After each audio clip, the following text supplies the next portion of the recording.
കേൾക്കാറുണ്ട്, ഞാൻ കേൾക്കാറില്ല, ഞാൻ കേട്ടു, ഞാൻ കേൾക്കാം.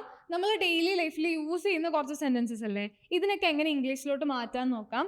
സോ ഫസ്റ്റ് സെന്റൻസ് എന്താ? ഞാൻ കേൾക്കാറുണ്ട്. അതൊരു ഹാബിച്വൽ ആയിട്ടുള്ള ഒരു സെന്റൻസ് ആണ്, പ്രസന്റ് ടെൻസിലാണുള്ളത്. അതായത് ഞാൻ ഡെയിലി കേൾക്കാറുണ്ടെന്ന് നമ്മൾ ഡെയിലി റുട്ടീനൊക്കെ പറയുമ്പോൾ നമ്മൾ പറയില്ലേ, ഞാൻ എന്നും രാവിലെ എണീക്കാറുണ്ട്, അത് കഴിഞ്ഞ് പഠിക്കാറുണ്ട്, അതുപോലത്തെ ഒരു സെന്റൻസ് ആണ് ഞാൻ കേൾക്കാറുണ്ട്.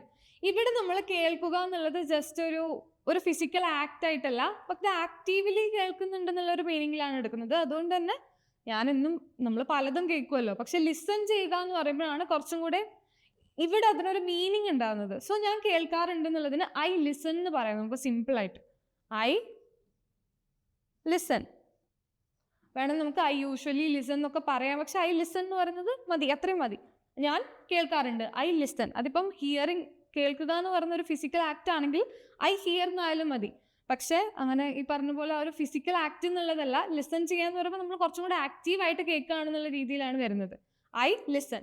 ഞാൻ കേൾക്കാറില്ല എന്നുള്ളത് നമ്മൾ എന്താ പറയാ, ഞാൻ കേൾക്കാറുണ്ട് എന്നുള്ളതിന്റെ നെഗറ്റീവ് സെന്റൻസാ. അപ്പൊ നമുക്ക് അവിടെ ഒരു ഡോണ്ട് ആഡ് ചെയ്ത് കൊടുത്താൽ മതി. ഡോണ്ട് അല്ലെങ്കിൽ do not. I do not listen. I do not അല്ലെങ്കിൽ ഡോണ്ട് ലിസൺ. ഞാൻ കേൾക്കാറില്ല. ഞാൻ കേട്ടു എന്നുള്ളത് നമ്മൾ എന്താ പറയാ, ഐ ലിസൺഡ് വി ടു. ഐ ലിസൺഡ് എന്ന് പറയാം. അല്ലെങ്കിൽ ഈ സിറ്റുവേഷനിൽ ഇപ്പൊ നമ്മൾ കേട്ടു എന്ന് പറയുന്നത് അത് ആക്സിഡന്റലും ആവാം, ആക്റ്റീവും ആവാം. അപ്പൊ ഐ ലിസൺഡും കറക്റ്റ് ആണ്, ഐ ഹേർഡും കറക്റ്റ് ആണ്. I heard. ഐ ലിസൺ അല്ലെങ്കിൽ ഐ ഹേർഡ് എന്ന് പറയാം.